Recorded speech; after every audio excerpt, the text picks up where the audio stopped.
ఉండాలి అంటే విధేయుడుగా ఉండాలి. నీ బ్రతుకులో అవిధేయత ఉంటే నువ్వు జీవంలోంచి బయటికి పోవాల్సిందే. అవిధేయత అంటే ఏంటి? లోబడని జీవితం. ఆదాము హవ్వలు జీవంలోంచి ఎందుకు బయటికి వెళ్ళిపోయారు? విధేయత చూపకపోవడాన్ని బట్టి. వద్దన్న పని చేశారు కాబట్టి.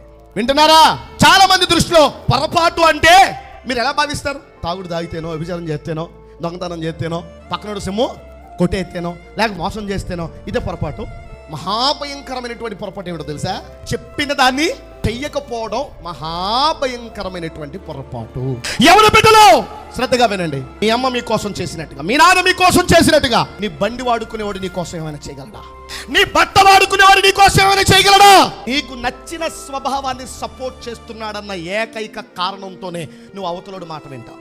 కానీ నీకు నచ్చిన స్వభావం ముందు చూడు, అది నిన్ను జీవంలో నుండి బయటికి పంపించేసేదని నీ తండ్రికి నీ తల్లికి తెలుసు.